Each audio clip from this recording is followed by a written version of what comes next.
What's your worst breakup? Did it involve both of you starting at opposite ends of the Great Wall of China, walking a total of 2,500 kilometres to meet and ending it then and there? Because Marina Abramovich did, and her piece, The Lovers, The Great Wall Walk, marked the end of her relationship with fellow artist Ule. Art, it turns out, is filled with love and heartbreak. The artistic process itself, most readily available to the artist, is often the means by which they deal with romantic turmoil. A decent alternative to I love you. Liar! Love and heartbreak is something that affects everybody. It's one of the most powerful emotions that we experience. It is a theme that will be returned to so many times. But why do they do it? Why expose oneself so fully to potential trauma?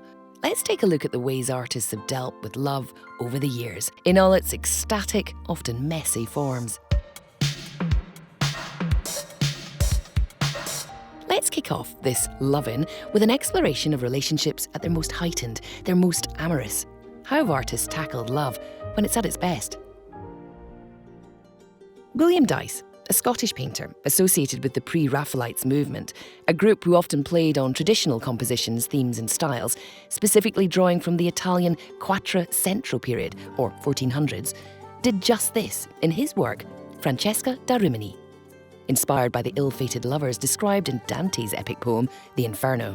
At first glance, it's a picture of young love, but when you learn the backstory and you look at the image more closely, it becomes darker. There's a hand encroaching on that, and actually that's the hand of Francesca's husband, who is coming to murder them both. But the hand's only there accidentally.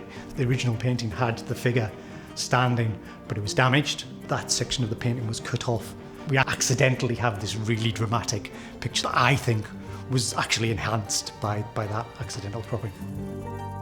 David Hockney, often known for his bright, bold representations of everyday relationships, turned to C.P. Cabafay's poetry for inspiration to his series of illustrations, 14 poems. So sometimes they depict intimacy between same-sex couples, where you see them depicted in a way that they're sort of matter of fact. They're looking directly into the camera, that they're created before the decriminalisation of homosexuality. They're striking on many levels, but they're quite arresting to look at because of the context in which they're created and how frank and open Hockney is.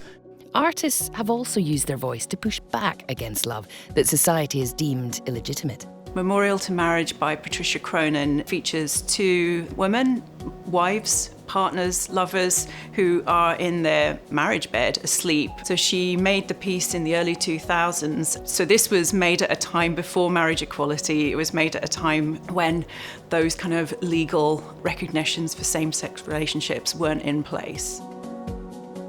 Another modern example is Jeff Koons' Bourgeois Bust, where he explores the concept of love in relation to his marriage to porn star Ilona Staller by depicting them in traditional Baroque style, presenting Staller as Venus, the Greek goddess of love. What about self-love? Well, Christian Noelle Charles explores just this in her Caress series. It's basically an adventure of intimacy and like feeling hugged. As the series kind of progressed, it shows how much I always kind of yearn for that sense of closeness. And it was like almost a response to that sense of what that feels like when you're feeling hugged. It feels like this warmness and an openness and colorness that you're almost being released.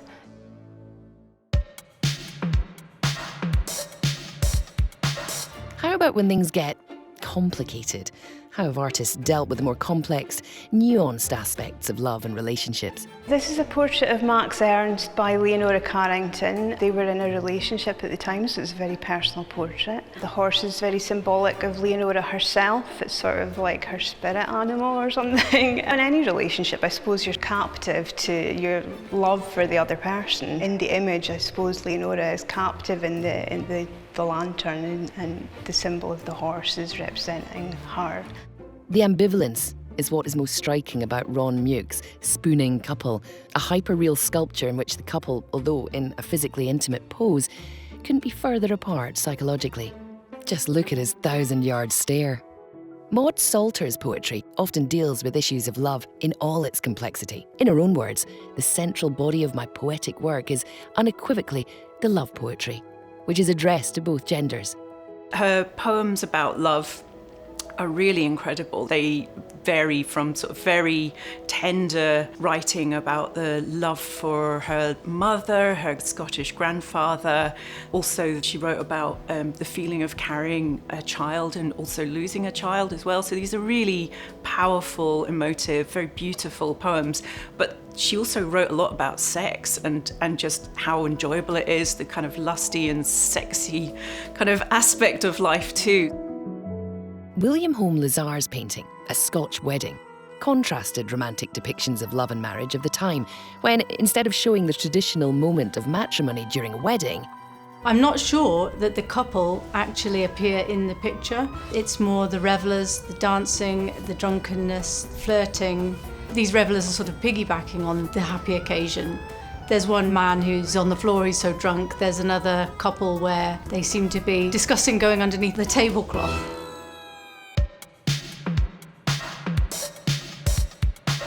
All right, the honeymoon period is well and truly over. Let's get into it. What about when things go south? Love is not all just about beauty and romance. There's jealousy as well. There's the flip side of love, or there's the dark side of love. Edvard Munch's work is striking to this day, in part because it deals so directly with his own internal pain and anguish. His work would also draw from his tumultuous romances, including a relationship he had in his 20s with Millie Thaulow, an older married woman who he liaised with in secret and which she broke off. I was subjected to the whole disaster of love, and I was for several years nearly mad. The lithograph Attraction depicts a couple. They are in the extreme foreground of the image. For Munch particularly, women's hair is very much symbolic of female sexuality. It's very personal to Munch, so it's very personal to his own experience of love. Frida Kahlo's work drew from questions of gender identity, class and Mexican society itself, and Frida's own life experience, including her chronic illness. And, well, Diego. I suffered 2 grave accidents in my life, one in which a streetcar knocked me down. The other accident is Diego. Memory of the Heart is a painting that Frida Kahlo made after her split from her husband, Diego Rivera. And it has a lot of sadness in it, but also a lot of anger as well. She's standing between land and sea, so it kind of represents, again, this sort of transitional or liminal moment in her life when things are changing. Her husband had an affair with her sister, which is a pretty big boundary to cross, even in the avant-garde world of surrealist art. So she paints this image as a kind of response to that experience. But all that heartbreak has to be good for something though, right? Well, sometimes. Sophie Calle called on over 100 artistic friends to respond to a breakup email she received from her partner that ended, "Take care of yourself." So all of these women were kind of responding to it in very different ways. So through that sort of piecing together of different perspectives, she came to understanding of the content of the letter. So how does art help us deal with love? I feel like love is such a universal experience. Quite often through art and conversation, we find out that the same kind of stories are repeated over and over again, so we kind of find out that we're not so alone. I mean, I don't think art can really teach us anything about love, but it can help us process some of the experiences that we have. I think it can make people feel comfort in terms of their own experiences and what they're going through, whether it's happy or challenging. So then, the art of love is as complex as, well, the art of love. It can shine a light on the interpersonal dynamics of love and the ever-changing wider societal and cultural framework. It can be a positive vehicle for dealing with traumatic experiences, but it can also be downright brutal, just like the real thing. Where shall I go? What shall I do? Frankly, my dear, I don't give a damn.